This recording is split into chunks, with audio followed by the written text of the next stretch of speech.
Saudara-saudara pendengar yang kami kasihi dimanapun Anda berada, Anda kembali bersama kami dalam acara Telaga Tegur Sapa Gembala Keluarga. Saya Gunawan Santoso dari Lembaga Bidak Keluarga Kristen akan berbincang-bincang dengan Bapak Pendeta Dr. Paul Gunadi. Beliau adalah seorang pakar dalam bidang konseling serta dosen di Seminari Alkitab Asia Tenggara, Malang. Perbincangan kami kali ini tentang ketidakadilan dan pemberontakan anak. Kami percaya acara ini pasti bermanfaat bagi kita sekalian, dan dari studio kami mengucapkan selamat mengikuti. Pak Paul, kalau beberapa waktu yang lalu kita berbicara tentang konflik orang tua itu menyebabkan pemberontakan anak, rupanya sikap ketidakadilan sekalipun mereka tidak berkonflik, tetapi kalau mereka bersikap tidak adil, itu bisa memicu pemberontakan anak. Ini bagaimana Pak Paul? Betul Pak Gunawan. Jadi ya sekedar mengingatkan atau menyegarkan ingatan kita bahwa ya di pertemuan yang lampau kita mulai membahas tentang pemberontakan anak dan kira-kira apa tuh yang menjadi penyebab-penyebabnya. Nah, kita telah bahas bahwa seringkali anak-anak itu memberontak karena awalnya orang tua itu hidup dalam konflik ya. Akhirnya masalah antara orang tua membuat anak-anak hidup dalam ketegangan.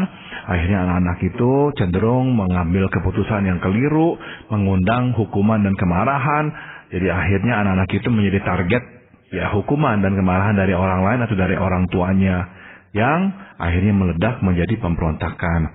Nah, kali ini kita akan melihat ada lagi penyebab yang berikut Pak Gunawan, yaitu memang ada kalanya anak-anak itu memberontak karena dia harus menyaksikan dan mengalami ketidakadilan dalam keluarganya. Ya, kita harus mengakui Pak Gunawan bahwa kita ini manusia ya, dan sebagai manusia tidak selalu kita bersikap adil. Nah, ada kalanya kita bersikap tidak adil secara sengaja kepada anak. Misalnya ya, oleh karena preferensi kita terhadapnya. Misalnya ada anak yang mempunyai kemampuan atau karakteristik yang tertentu yang kita dambakan, dengan anak yang satunya tidak. Nah, sebagai akibatnya kita pun memperlakukan anak yang satu berbeda dari yang satunya, membuat yang satu merasa spesial, namun membuat yang satunya merasa tak berharga. Kepada anak yang favorit kita lebih sering berkata, "Ya, boleh." Kepada anak yang tidak favorit kita lebih sering berkata, "Tidak, jangan." Nah, kepada anak yang favorit kita lebih sering memberi pujian, sedang pada anak yang bukan favorit kita lebih sering memberinya kritikan. Nah, akhirnya kesengajaan karena preferensi itu menanamkan kesan kepada anak kita orang tua ini tidak adil. Nah, akhirnya nih nanti menjadi bahan yang meledak menjadi pemberontakan. Ya Pak Paul, seperti yang konflik yang lalu kita bicarakan Pak Paul ya. Kalau orang tua, suami istri itu konflik, anaknya merasa terancam dan bisa berontak Pak Paul. Nah, mengenai ketidakadilan Pak Paul, kalau anak itu melihat salah satu dari orang tua mereka, misalnya ibunya itu, berlaku tidak adil terhadap ayahnya. Kalau ibunya sendiri mau pergi seenaknya aja, pulang malam dan sebagainya. Tapi untuk ayahnya mau pergi dilarang. Apakah kalau anak melihat hal itu juga akan merasa bahwa dia suatu saat juga akan diperlakukan tidak adil gitu Pak Paul? Bisa aja dia mempunyai firasat bahwa lain kali ya dia akan menjadi korbannya. Bisa jadi juga ya kalaupun dia tidak berpikir seperti itu, melihat ketidakadilan sudah cukup untuk membuatnya marah. Karena reaksi manusiawi kita terhadap ketidakadilan adalah kemarahan. Memang Tuhan telah melengkapi kita manusia ya dengan reaksi terhadap hal-hal yang tidak adil. Jadi jarang tuh orang melihat ketidakadilan malah bersuka cita. Biasanya tidak suka, marah. Nah, jadi anak-anak ini waktu melihat dirinya diperlakukan tidak adil, itu membuat dia marah. Melihat mama diperlakukan tidak adil oleh papa, dia marah. Melihat papa diperlakukan tidak adil oleh mama, dia pun juga marah. Belum lagi, ya kayak yang kata Pak Gunawan tadi, dia mungkin mulai berpikir ya nanti saya juga akan jadi korban ketidakadilan. Sebab orang tua ya maunya bertindaknya semaunya saja. Nanti ya saya akan jadi ya korban berikutnya. Nah, itu akhirnya membuat dia juga marah. Ya, kalau ketidakadilan seperti anak yang tadi Pak Paul singgung ya Pak Paul, berikan contoh itu. Kalau justru anak itu yang diuntungkan sekarang, apakah itu juga akan menimbulkan benih pemberontakan dalam diri anak itu? Tidak. Jadi waktu anak itu merasa kok orang tua kok begitu menyayangi dia, memberikan izin, bukannya melarang, memberikannya pujian, bukannya kritikan, cenderungnya tuh dia nggak akan merasa ini tidak adil. Enggak, dia merasa ya oke-oke aja. Namun kalau memang agak keterlaluan, nah anak itu bisa jadi nantinya kasihan sama adiknya. Kok adik kok nggak mendapatkan perlakuan seperti itu.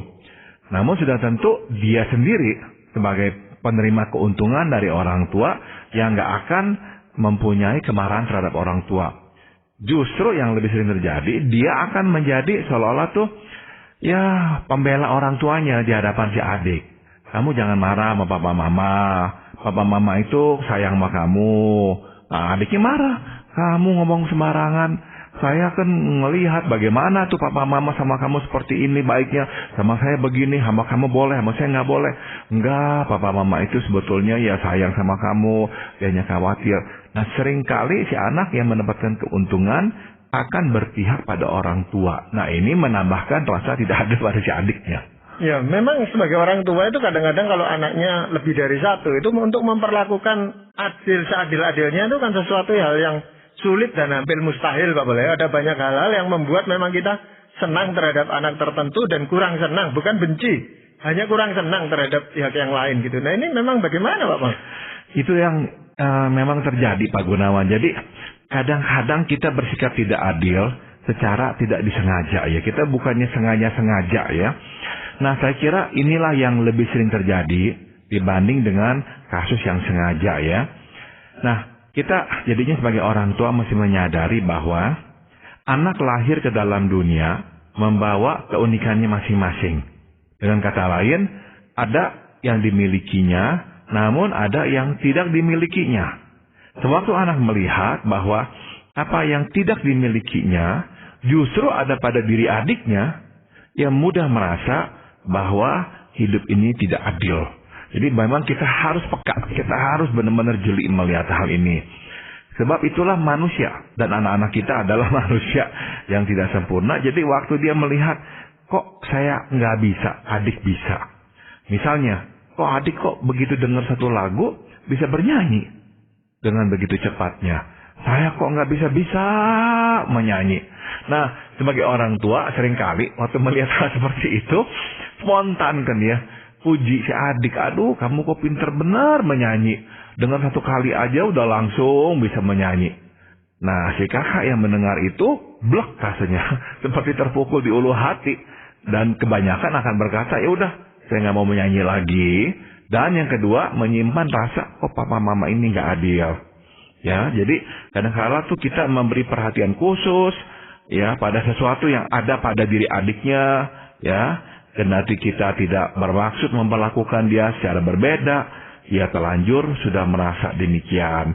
Ya udah kadung menganggap kita tidak adil. Nah, akhirnya ya mulailah dia merasa ya papa mama lebih sayang pada adik daripada pada saya. Ya, apa kalau suami istri itu sering konflik, Pak Bal ya? Apakah itu kan juga menjadi sumber ketidakadilan bagi anak juga, Pak Bal?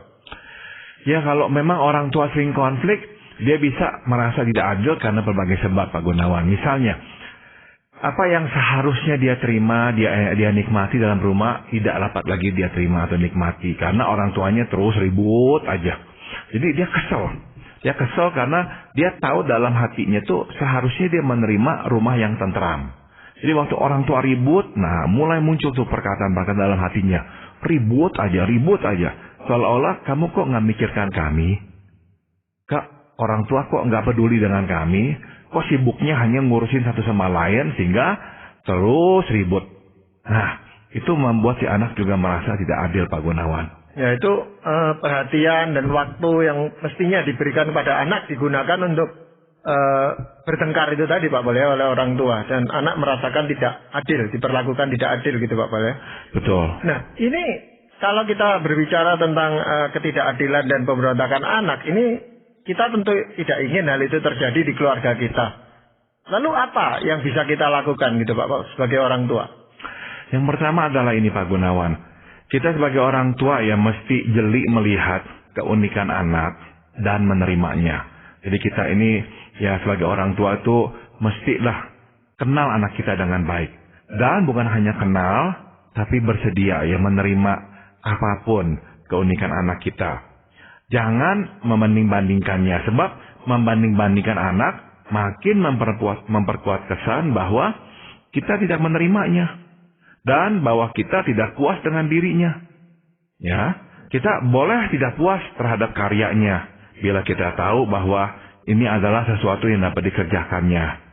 Namun, sekali lagi di sini dibutuhkan bukan saja kejelian, tapi juga kebesaran hati untuk menerima anak dan keterbatasannya.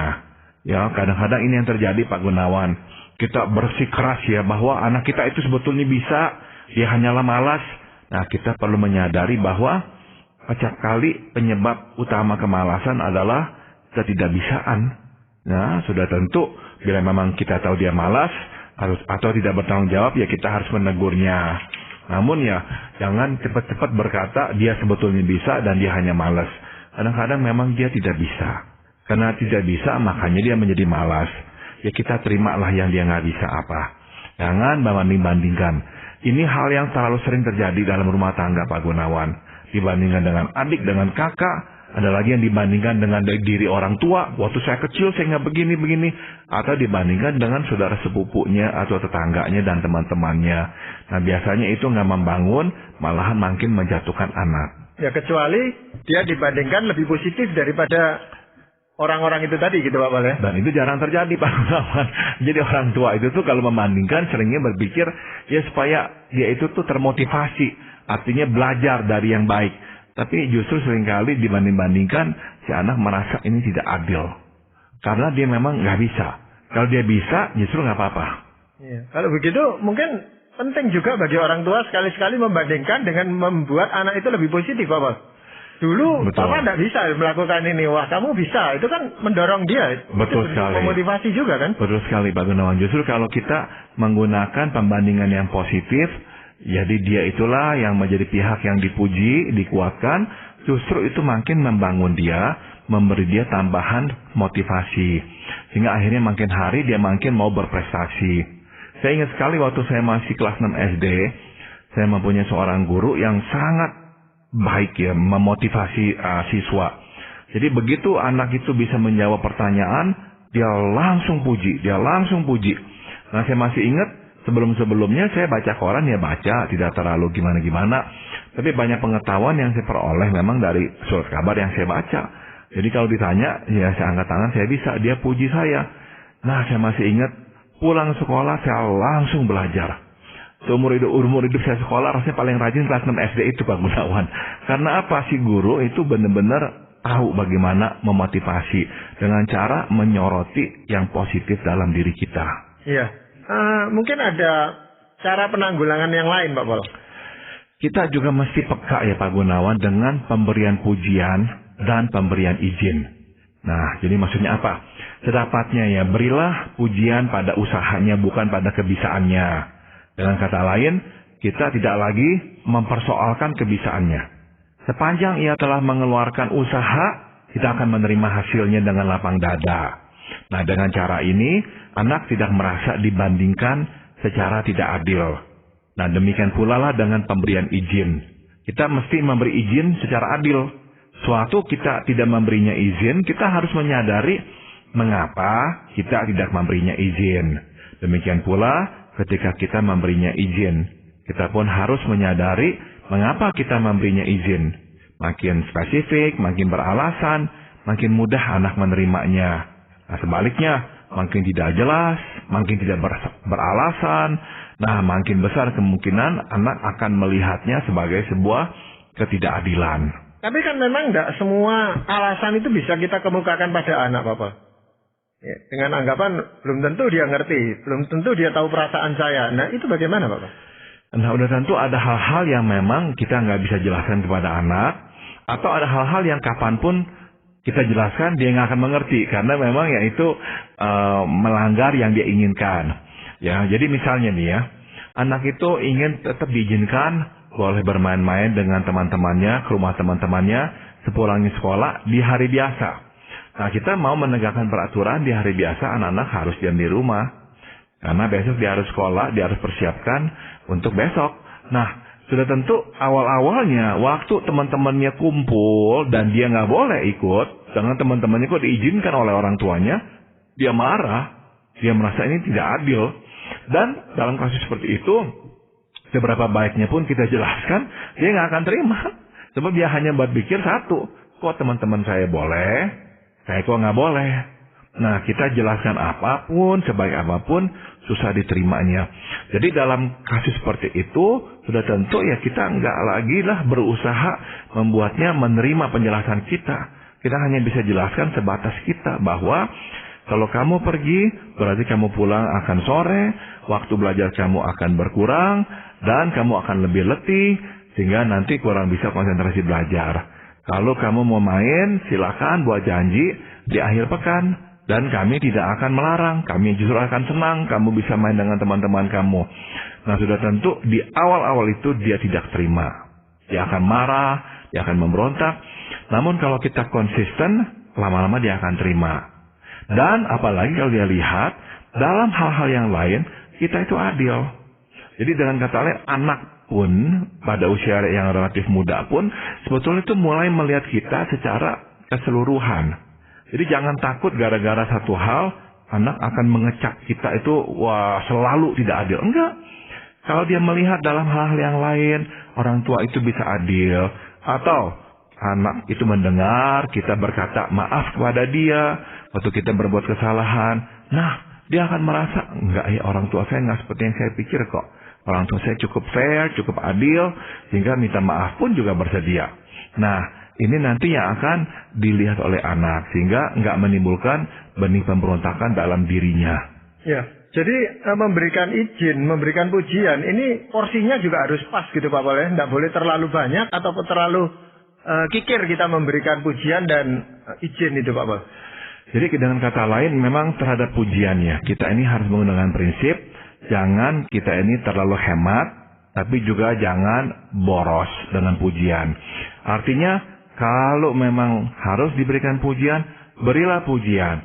Jangan takut memberi pujian. Karena ada orang tua berpikir, kalau diberi pujian nanti dia jadi malas, makin tidak ada motivasi. Terbalik, justru makin dipuji, anak-anak itu biasanya makin bersemangat. Jadi jangan hemat dengan pujian. Tapi juga jangan boros, artinya mesti ada alasannya. Dan alasan yang bisa dan yang baik adalah usahanya. Selama dia telah berusaha, kita berikan pujian terhadap usahanya itu. Ya, jadi jangan hemat, tapi juga jangan boros. Tepat, ada alasannya. Sehingga anak tahu, saya dipuji karena apa. Jadi dia akan nanti perlahan-lahan simpan itu. Bahwa kalau dia berusaha, dia tahu inilah yang akan dipuji oleh orang tuanya. Dan dia akan jadikan itu sebagai falsafah kehidupannya kelak. Terpenting saya berusaha. Nah, waktu dia tekankan pada usaha, dia itu akan keluar dari jeratan konsep adil tidak adil. Kalau pada prestasi, dia terus mengukur-ngukur diri, mudah terjerat dalam ketidakadilan. Jadi, kalau dia berusaha dan dia mendapatkan pujian atas usahanya, dia akan berkata, oke, ini adil, dia terima itu. Ya, memang yang sulit itu melihat usahanya. Kita lebih mudah melihat hasilnya memang Pak Paul. Melihat usaha ini kadang-kadang kita terkecoh juga bisa gitu Bapak. Itu sebabnya Pak Gunawan, banyak orang ya akhirnya tuh cepat mengeluh, hidup tidak adil, orang tidak adil, atasan tidak adil, karena memang kebanyakan kita hidup di dalam lingkungan atau keluarga yang terlalu menekankan pada hasil akhir atau prestasi akhir, bukan pada usaha itu sendiri. Nah, makin menekankan pada prestasi akhir atau pada hasil akhir, makin mudah kita itu tuh masuk ke dalam jeratan pola berpikir, ini tidak adil, dan sebagainya. Tapi kalau kita terbiasa ya mendapatkan komentar, mendapatkan tanggapan bahwa ini positif karena kita berusaha, kita sendiri pun nanti akan memperlakukan diri kita seperti itu. Kita akan berkata, selama kita telah berusaha, udah nggak apa-apa. Dan kita nggak terlalu melihat-lihat orang lain, membanding-bandingkan, dan akhirnya tidak terlalu cepat mengeluh, hidup ini tidak adil. Iya. Usaha yang lain atau cara yang lain apa Pak Paul? Ini Pak Gunawan ya, berkaitan dengan keadilan dan ketidakadilan. sebagai akibat relasi yang tidak harmonis, sudah tentu ya kita harus siap mengoreksinya. Ya, jadi mungkin selama ini kita telah bersikap egois, mungkin kita tidak bersedia mendengarkan keluhan pasangan dan bertindak demi kepentingannya. Mungkin terhadap anak kita pun telah berbuat hal yang sama, ya, kita tidak mementingkan keinginannya, dan semua yang dilakukan hanyalah untuk memenuhi keinginan sendiri. Jadi ya mungkin semua ini harus berubahlah, supaya anak kembali bisa mencicipi keadilan dalam keluarga. Dari hal-hal yang kecil Pak Gunawan, anak bisa melihat kita ini adil apa enggak adil, egois apa tidak egois. Misalnya, ada anak yang bisa berkata, ya kalau kita pergi keluar makan, pasti dah harus pergi ke tempat di mana papa suka atau mama suka. Jadi dengan kata anak itu udah mempunyai konsep bahwa orang tua itu nggak adil karena egois. Kalaupun pergi, pasti untuk kepentingannya. Tidak ada tuh yang pergi untuk kepentingan kami. Tidak ada tuh yang murni benar-benar tuh untuk orang lain, untuk kami. Nah ini nih akan menanamkan benih ketidakadilan dalam diri si anak yang nantinya akan menjadi benih pemberontakan.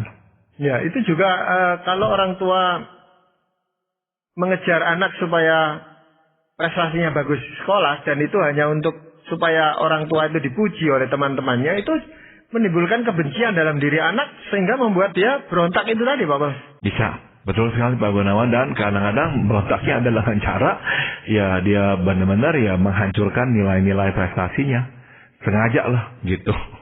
Iya, jadi di sini di dalam hal ketidakadilan ini rupanya ada banyak sisi kehidupan kita itu yang bisa membuat anak ini merasa tidak adil gitu Pak Pal ya. Betul. Kalau anak ini mengomunikasikan hal itu kepada kita, itu lebih mudah. Masalahnya adalah biasanya anak tidak mengomunikasikan hal itu kepada kita. Diam-diam disimpan lalu kemudian berontak. Padahal orang tua tidak, tadi kita sudah bahas, tidak secara sengaja melakukan itu. Ini bagaimana Pak Pal?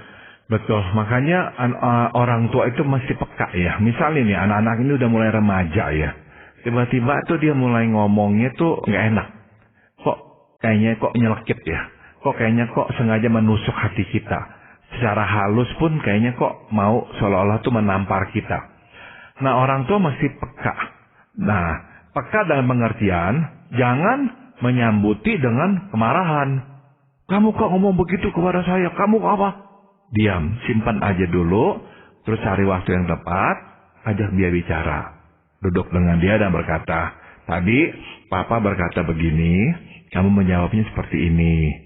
Kok papa merasa di dalam perkataan kamu itu kamu itu menyimpan kemarahan kepada papa. Nah, papa mau dengar.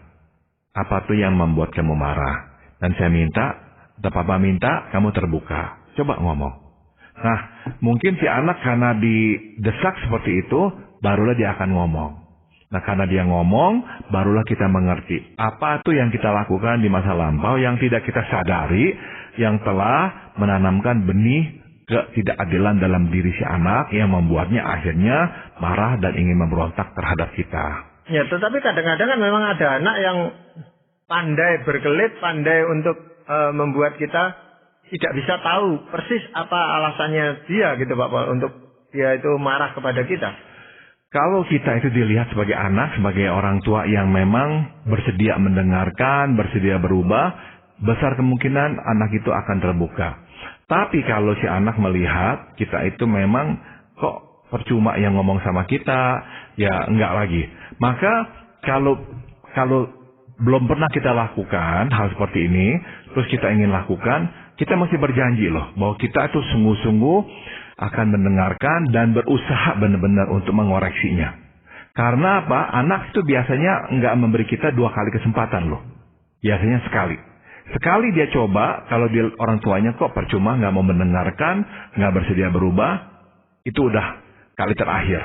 Dia nggak akan lagi coba. Kalaupun lain kali kita nanya-nanya lagi apa-apa, dia nggak bilang nggak mau jawab. Dia pasti alihkan apa yang kita tanya itu. Ya, seringkali hal itu justru yang terjadi, Bapak, sehingga komunikasi ini antara orang tua dan anak ini menjadi lebih sulit lagi untuk diselesaikan, Pak Pol. Betul. Nah, dalam hal ini, Pak Pol, apakah ada ayat firman Tuhan yang ingin Pak Pol sampaikan? Di Amsal 20 ayat 10, firman Tuhan berkata, dua macam batu timbangan, dua macam takaran.